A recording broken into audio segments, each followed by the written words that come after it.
सभी विद्यार्थियों को मेरा नमस्कार। आज के इस वीडियो में हम पढ़ेंगे बहुपद चैप्टर में जो पहली एक्सरसाइज है अपनी कक्षा 10 की पाठ्य पुस्तक की एक्सरसाइज नंबर है 3.1। उसको आज हम इस वीडियो में पूरा करेंगे। तो शुरू करते हैं अपनी ये आज की एक्सरसाइज।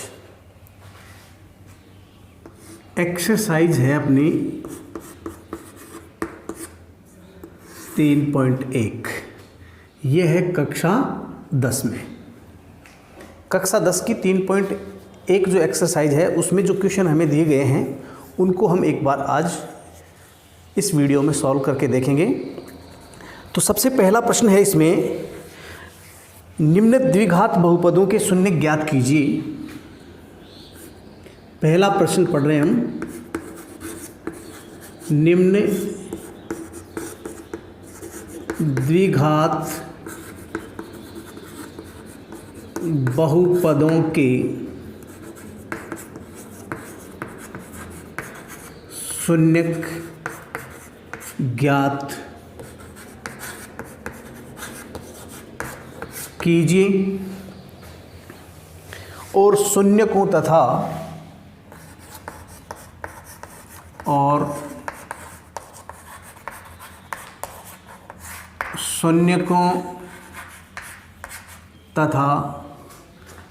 गुणांकों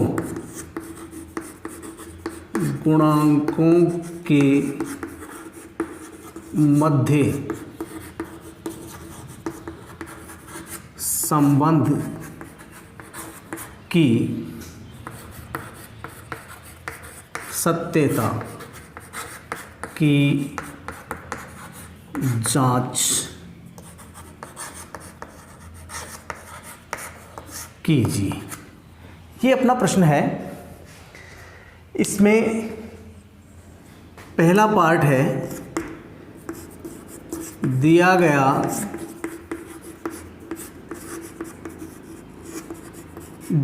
बहुपद जिसको हम लिखेंगे f(x) इक्वल टू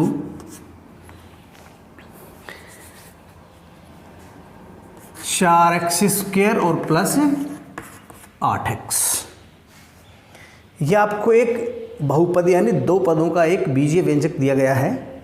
इसके हमें पहले शून्यक निकालने हैं और उसके बाद जो प्रतिबंध आपको बताए हैं पिछली वीडियो में मैंने कि इसके शून्यकों और गुणांकों के मध्य संबंध की सत्यता की जांच करनी है, तो वो हम इसमें पूरी करेंगे। तो सबसे पहले ध्यान दीजिए, जो हमें द्विघात बहुपद दिया गया है इसमें अचर पद नहीं है, तो उसकी जगह हम इसको शून्य लिख करके पूरा कर लेंगे। अब इसके शून्यक हमें निकालने हैं, तो उसके लिए मैंने आपको बताया था कि बहुपद जो हमें दिया गया है उसको शून्य के बराबर रखेंगे। तो यहाँ इसको हल करें, तो हल के लिए आप लिखेंगे शून्यक ज्ञात करने के लिए 4x² प्लस 8x बराबर क्या रखेंगे, शून्य। मैंने इस अचर पद को यहाँ नहीं लिखा है, शून्य ज्ञात करने में इसका कोई उपयोग नहीं है। जब हम इसके गुणांक ज्ञात करेंगे तब इस शून्य की हमें आवश्यकता होगी। अब यहाँ ध्यान दीजिए, इसके शून्य हमें निकालने हैं, तो यहाँ पर जो राशि कॉमन आती है उसको हम बाहर निकाल लेंगे। तो दोनों पदों में से एक तो 4 कॉमन आ रहा है। देखिए 4 यहाँ है, 8 के पास भी 4 गुणा 2 इसको लिख सकते हैं, तो 4 दोनों के पास वैलिड है, तो बाहर निकाल लेते हैं। यहाँ पर x और यहाँ पर x² है, तो x की एक घात दोनों के पास है, तो यहाँ से हम 4x कॉमन ले लेते हैं। तो यहाँ बच गया अपने पास x और प्लस ध्यान दीजिए 4x² में से 4x बाहर आ गया है, तो यहाँ पर x की एक घात अंदर बच जाएगी, प्लस यहाँ पर 4x का भाग इसमें कितनी बार जाएगा, 2 बार चला जाएगा और बराबर क्या चल रहा है, शून्य। यहाँ पर ये जो 4 है ये एब्सोल्यूट कांस्टेंट है, इसको हम राइट हैंड साइड में क्रॉस मल्टीप्लाई करके 4 शून्य में भाग दे देंगे तो 0/4 हो जाएगा, यानी 0 में 4 का भाग 0 बार जाएगा, इसलिए राइट हैंड साइड फिर से 0 हो जाएगी। तो यहाँ पर आपके पास बच रहा है x × x + 2 = 0।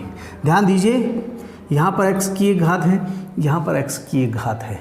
यहाँ एक बीजीय व्यंजक दिया गया था, 2 पदों का था, उसके हमने यहाँ पर गुणनखंड कर लिए हैं जो दोनों ही रैखिक गुणनखंड हैं। तो इस स्थिति में ये वाली राशि 0 होगी, इसके लिए शर्त होनी चाहिए कि x या x + 2 इनमें से कोई भी एक 0 हो या फिर दोनों ही 0 हों। तो 0 × यहाँ कोई राशि हो या फिर यहाँ कोई राशि यहाँ 0 हो या फिर दोनों जगह 0 हो। तो 0 × 0 भी 0 ही होता है, या फिर 0 को किसी अन्य राशि से मल्टीप्लाई करवाते हैं तो भी 0 ही होता है। तो ये तभी संभव है, यह तभी संभव है जब x = 0, यानी ये पहला रैखिक गुणनखंड x है, इसके बराबर 0, या फिर दूसरा जो रैखिक गुणनखंड है x + 2 = 0। ये वाला मान हमें प्राप्त हो चुका है, x का एक मान 0 है, दूसरा मान इसको पक्षांतर करने से आ जाएगा। तो x बराबर क्या हो गया -2, इसलिए x बराबर 0 और -2। ये इस बहुपद के 2 शून्यक हो गए, जिसमें एक अल्फा है और दूसरा बीटा।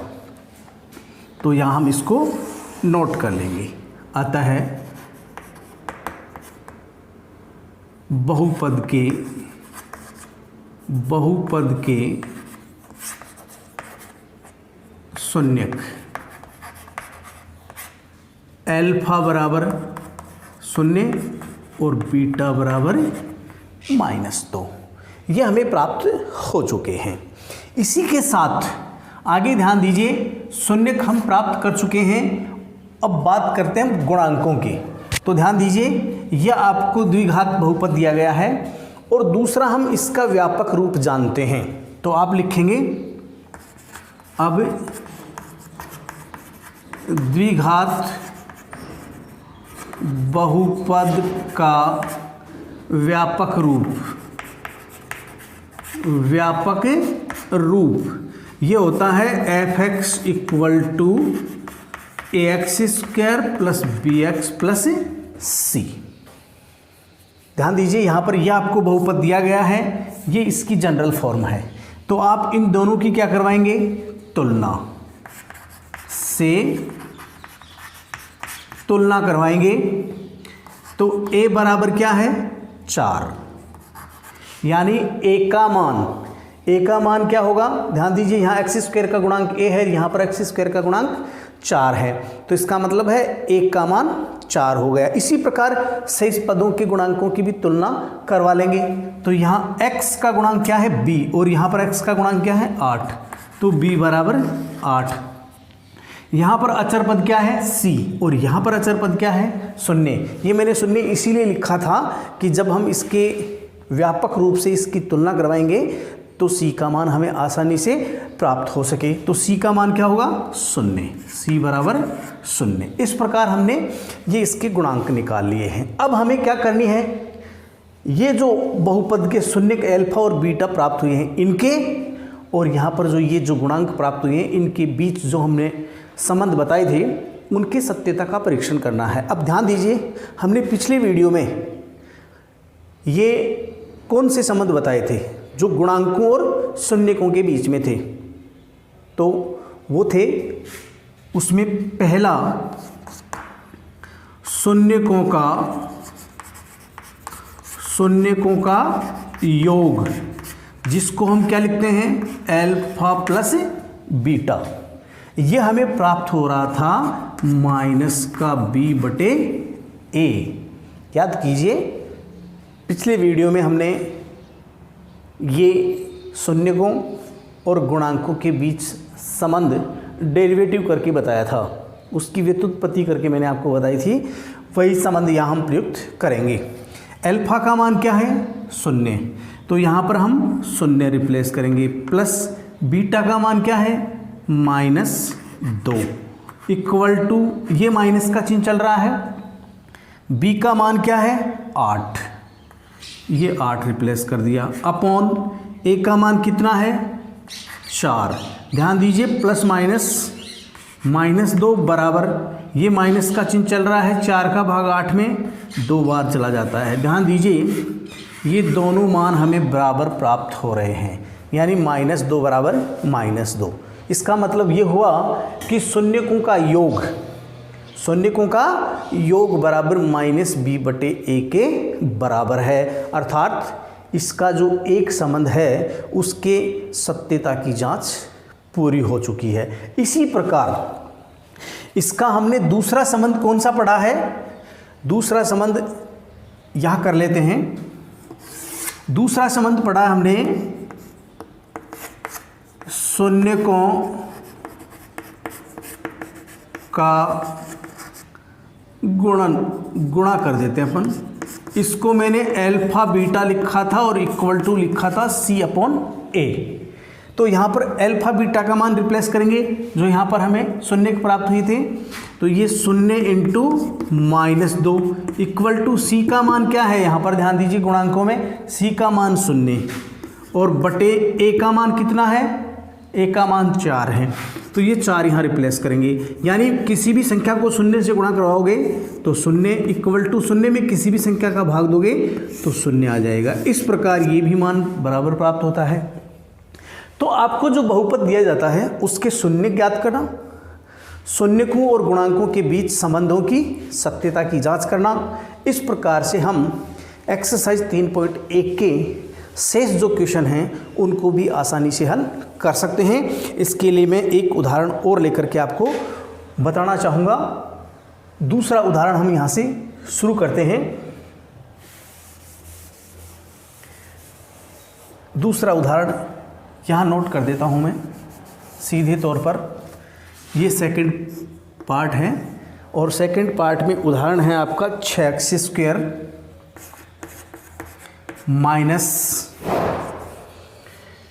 -x और -2। ध्यान दीजिए यहाँ पर आपको ये द्विघात बहुपद दिया गया है जो पूरे व्यापक फॉर्म में है, इसमें शून्य लगाने की आवश्यकता नहीं है क्योंकि इसका जो अचर पद है वो दिया हुआ है ऑलरेडी। अब हमें शून्य ज्ञात करने के लिए जो आपको बहुपद दिया गया है उसके बराबर हमें शून्य का प्रयोग करना है। तो इसके बराबर में हमें शून्य का प्रयोग करना है, उसके लिए लिखेंगे 6x² -x और -2 इक्वल टू 0।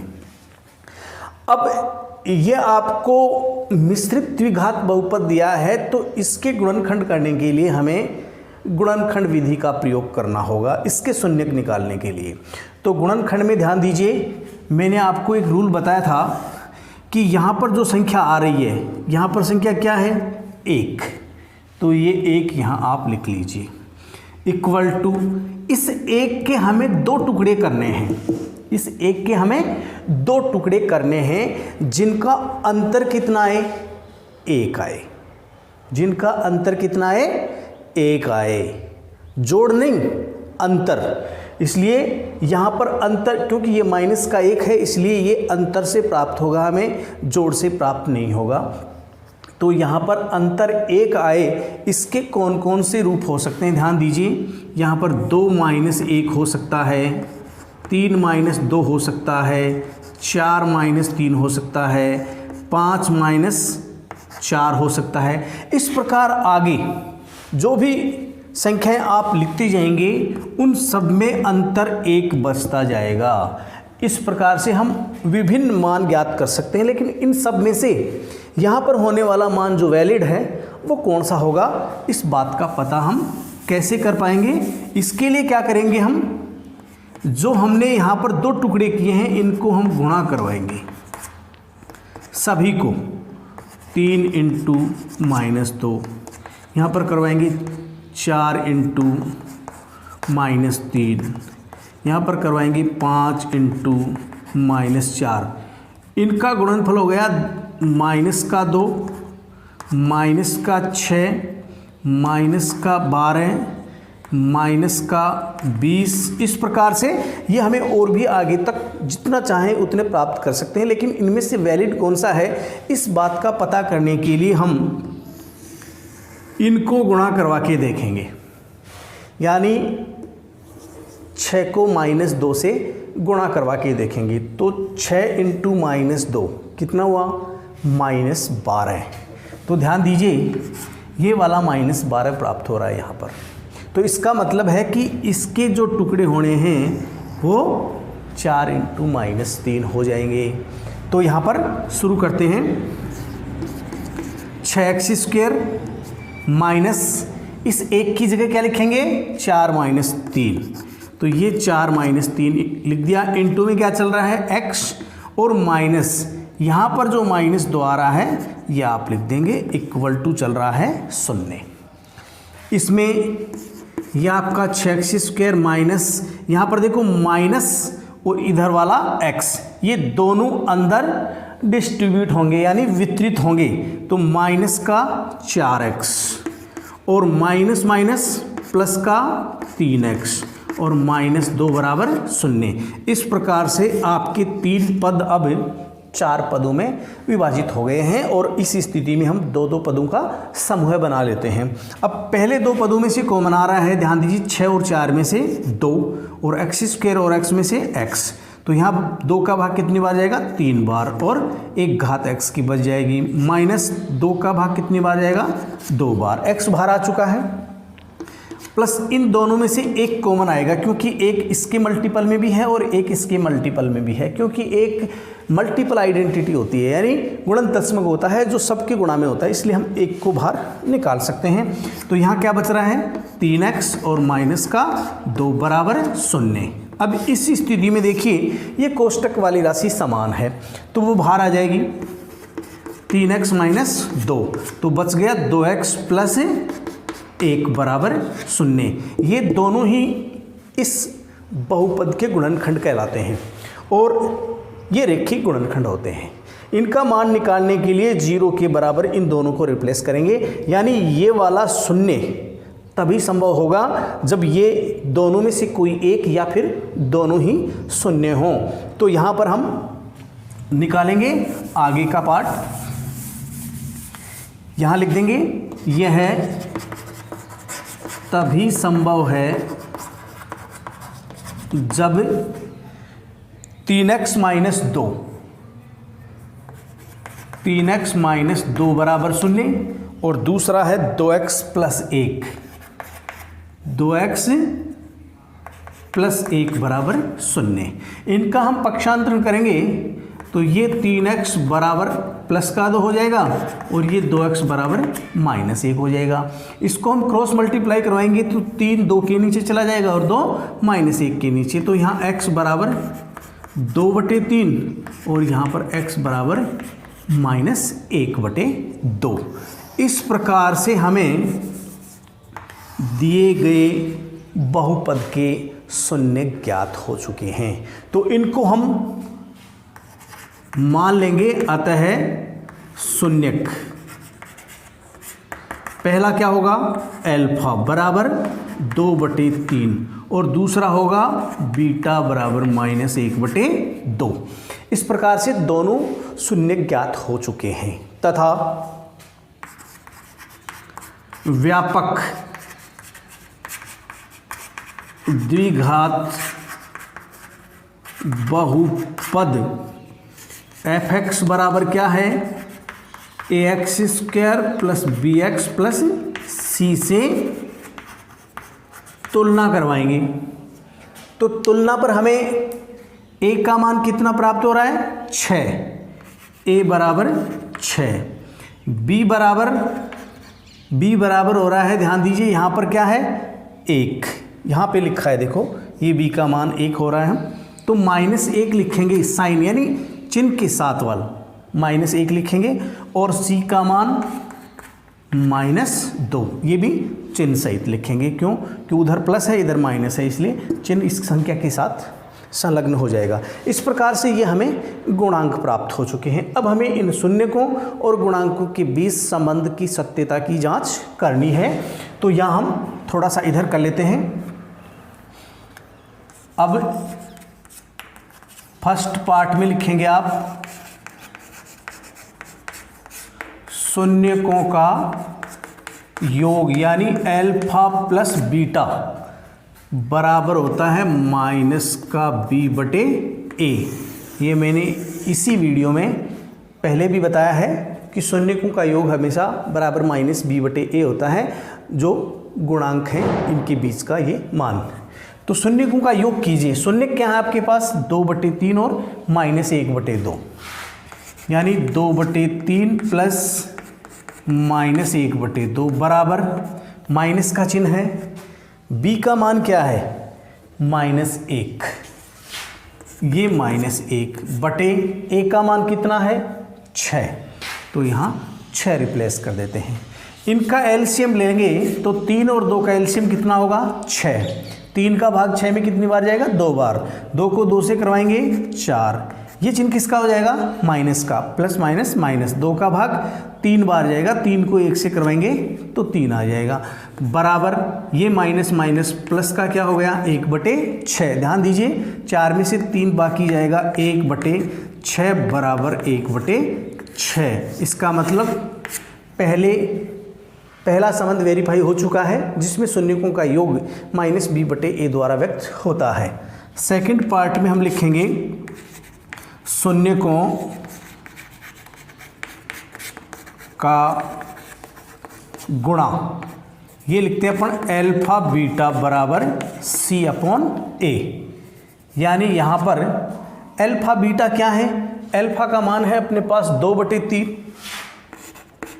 और इनटू में बीटा का मान है -1/2 बराबर c का मान क्या है, c का मान है -2/a का मान वही 6 चल रहा है। तो इस प्रकार से ये मान प्राप्त हो चुका है। अब ध्यान दीजिए ये दोनों के पास एक ही माइनस है तो पीछे माइनस आ जाएगा, 2 एकम या 2 से 2 निरस्त कर दो तो ऊपर 1 और नीचे 3 इक्वल टू इधर भी माइनस का 1/3, क्योंकि 2 से 6 3 बार कट जाता है।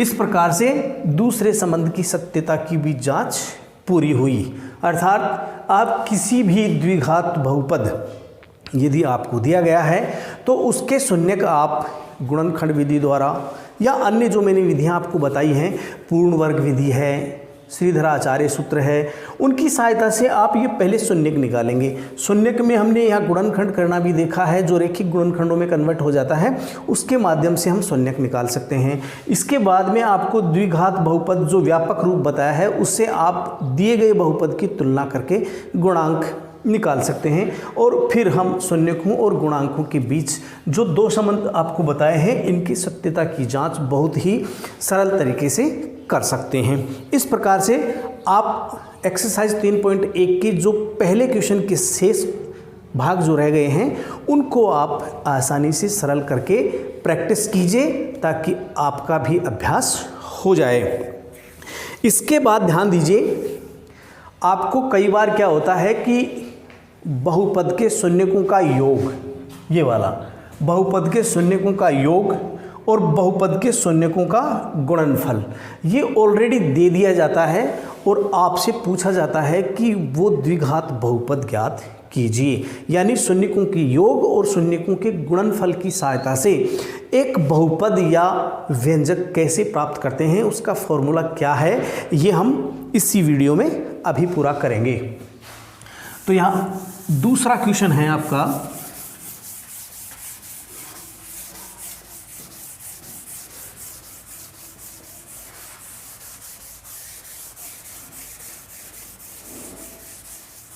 दूसरा क्वेश्चन, इसमें आपको दे रखा है फर्स्ट पार्ट,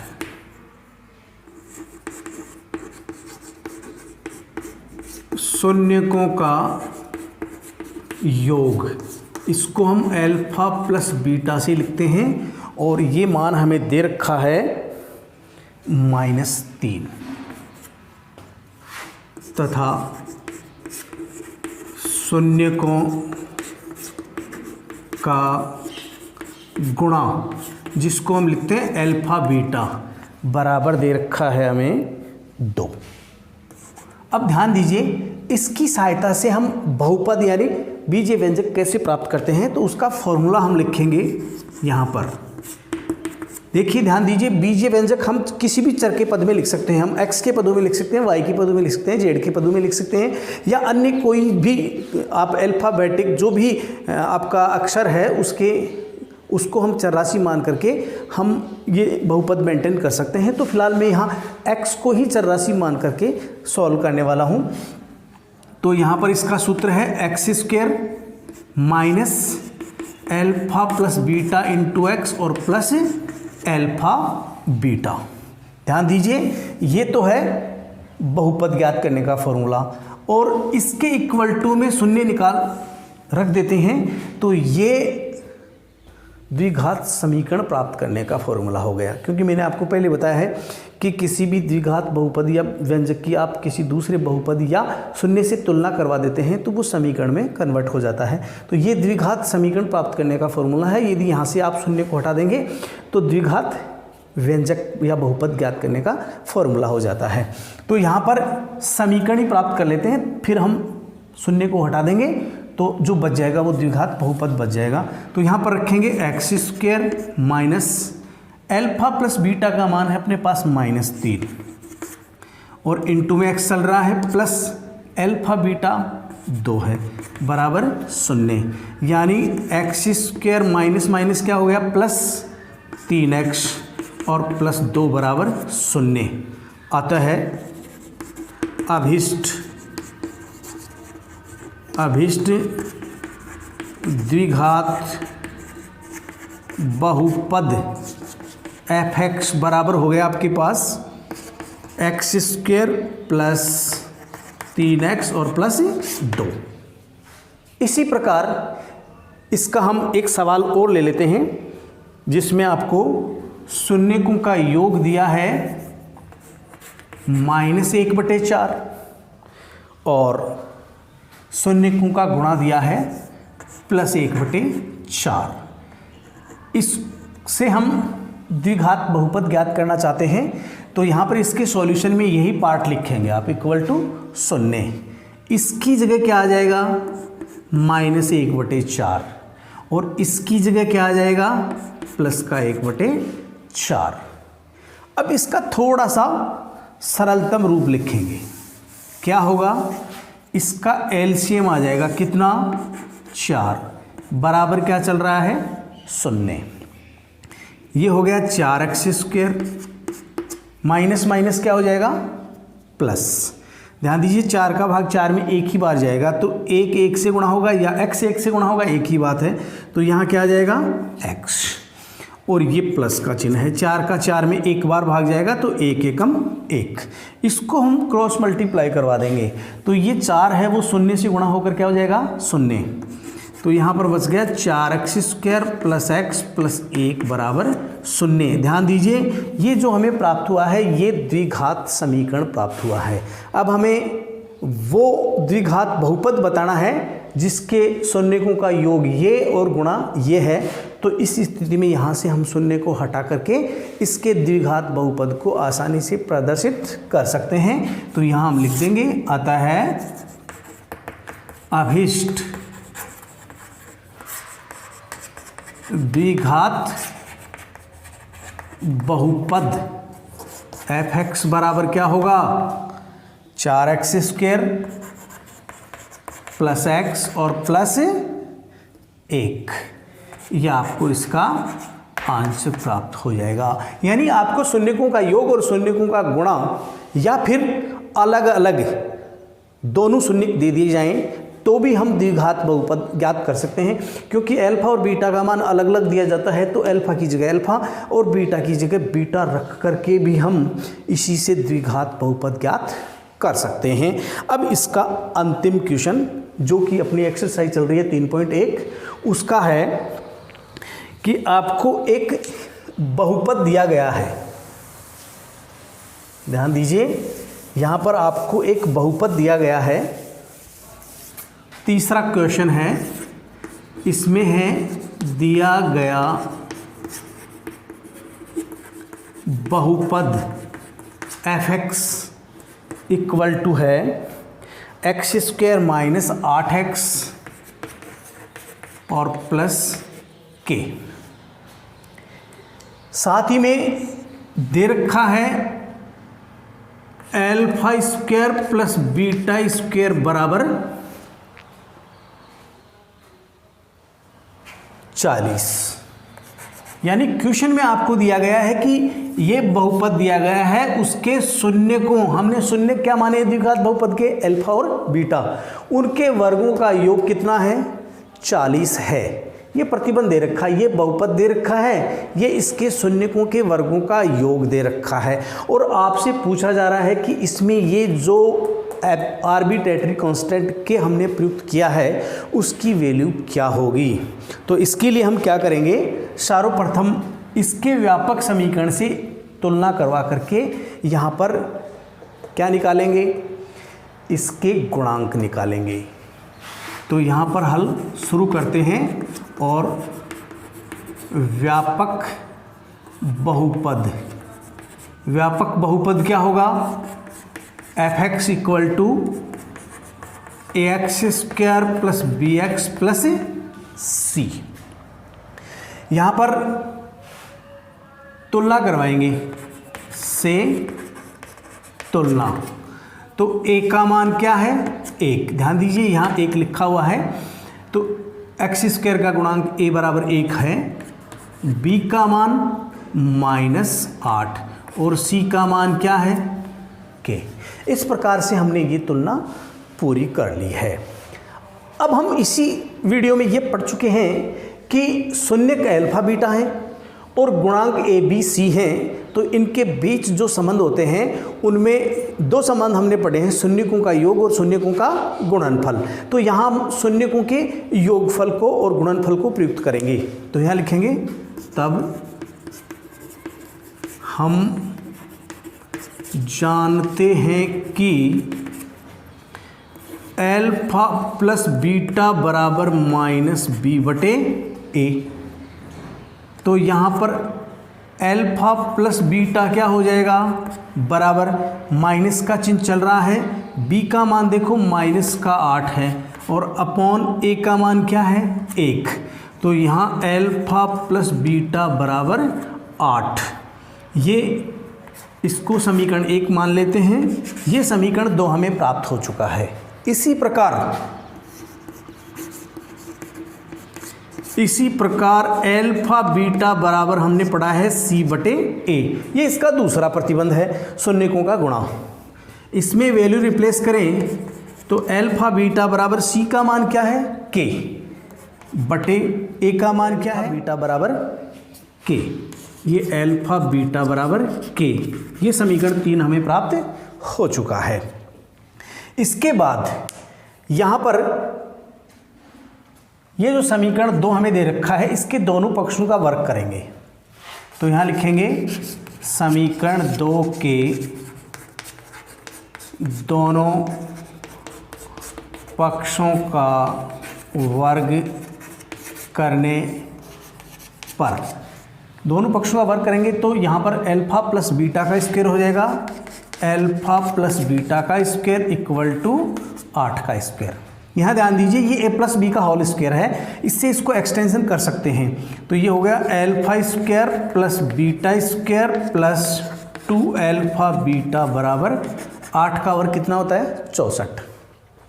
इस प्रकार से यहाँ पर ये जो मान प्राप्त हो रहा है, ये समीकरण 1 में देखिए alpha square plus beta square बराबर 40 है। इसका प्रयोग कर लेंगे यहाँ पर 40 प्लस 2 इंटू, यहाँ ध्यान दीजिए अल्फा बीटा गुणा में है और समीकरण 3 में अल्फा बीटा का मान कितना आ रहा है k आ रहा है, तो ये k प्रयुक्त कर लेंगे बराबर 64 चल रहा है। ये 40 है, इसको इधर पक्षांतर कर देंगे तो यहाँ पर 2k बराबर 64 माइनस 40 अर्थात 2k बराबर हमारे पास अब बच गया है 24 यानी 24। इसको वज्र गुणा करवाएंगे तो k का मान अपने पास आ रहा है 24/2 अर्थात k का मान हमें प्राप्त हो चुका है 12। इस प्रकार से हम इस द्विघात बहुपद में जो ये आर्बिट्रेटरी कांस्टेंट हमें दे रखा है उसका मान जो हमने ये दो द्विघात बहुपद के शून्यकों और गुणांकों के बीच संबंध पढ़े थे उनका उपयोग करते हुए और साथ ही में ये हमें प्रतिबंध दिया गया था उसके माध्यम से हम अचर पद के का मान ज्ञात कर सकते हैं। अगले वीडियो में हम आपके लिए लेकर के आएंगे एक्सरसाइज 3.2। तब तक के लिए आप 3.1 के शेष जो क्वेश्चन छोड़े हैं उन पर अभ्यास कीजिए और मेहनत कीजिए। तब तक के लिए धन्यवाद।